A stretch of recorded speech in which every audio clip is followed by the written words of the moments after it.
एक बार की बात है, एक जवान बौद्ध भिक्षु अपने मन में उठने वाले नकारात्मक विचारों से बहुत परेशान था। ना चाहते हुए भी उसके मन में तरह तरह के गलत विचार आते रहते।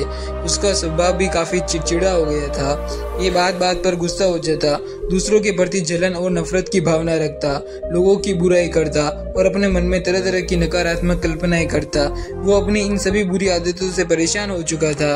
उसके बहुत से तरीके आजमाए, बहुत प्रयास किया अपने अंदर के इन बुरे विचार को खत्म करने का, लेकिन कोई भी तरीका काम नहीं कर सका था। एक दिन परेशान होकर उसने अपने गुरु के पास जाने का निर्णय किया।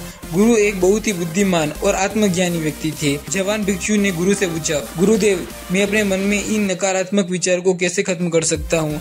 गुरु ने उत्तर देते हुए कहा, नकारात्मक विचार बादलों की तरह होते हैं, जो कि साफ आसमान को धुंधला बना देते हैं। अगर तुम्हें साफ आसमान देखना है तो पहले इन बातों को हटाना पड़ेगा। ठीक इसी प्रकार अगर तुम अपने दिमाग से नकारात्मक विचारों को खत्म करना चाहते हो और सबसे पहले तुम इन नकारात्मक विचारों के मूल कारणों को पहचानना और उन्हें नष्ट करना पड़ेगा। जवान भिक्षु को गुरु की यह बात ठीक से समझ नहीं आई, तो उसने गुरु से इसे थोड़ा विस्तार से समझाने का आग्रह किया। तब गुरु ने शिष्य को एक कहानी सुनानी शुरू की। एक बार एक व्यक्ति जंगल से गुजर रहा था। तभी उसे रास्ते पर एक सर्प दिखाई पड़ा। सर्प देखते ही कोई व्यक्ति डर गया और वहां से भागने लगा। जैसे ही वह दौड़ा, उसका पैर एक पत्थर से टकरा गया और वह वही गिर पड़ा। उसने खुद को बुरी तरह घायल कर लिया था। जब वह उठा और पीछे मुड़कर देखा तो पाया कि वह कोई सर्प नहीं बल्कि उसके आकार की एक लकड़ी थी, जो कि रास्ते पर पड़ी हुई थी। यह देखकर उस व्यक्ति को महसूस हुआ कि उसे नुकसान पहुंचाने का कारण वह सर्प नहीं बल्कि उसके खुद के अंदर बैठा हुआ डर और नकारात्मक विचार है, जिसने उसे घायल कर दिया।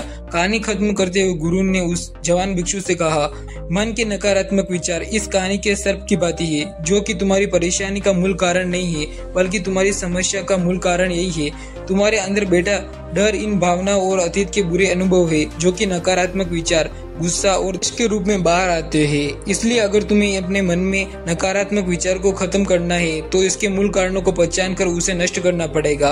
अब हम इस कहानी को अपने जीवन में कैसे लागू कर सकते हैं, इसके लिए कुछ प्रैक्टिकल टिप्स है। पहला, माइंडफुलनेस यानी जागरूकता का अभ्यास करो। अपने विचारों और भावनाओं के प्रति जागरूक रहो। देखो कि पहले भीतर क्या चल रहा है, आप अपने आसपास की घटनाओं पर क्या प्रतिक्रिया देते हैं। साथ ही साथ मन में उठने वाले नकारात्मक विचार के कारणों का पता लगाने का प्रयास करो। दूसरा, अपने अतीत की बुरी यादों, बुरी घटनाओं और बुरे अनुभवों को स्वीकार करो और खुद को व दूसरों को माफ कर दो।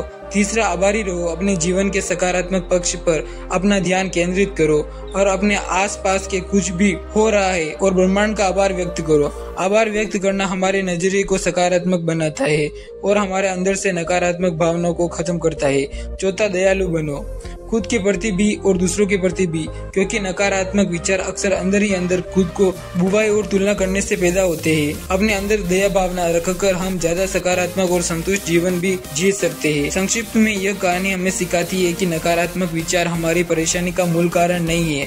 असल समस्या तो हमारे भीतर गहराई में छिपी हुई है।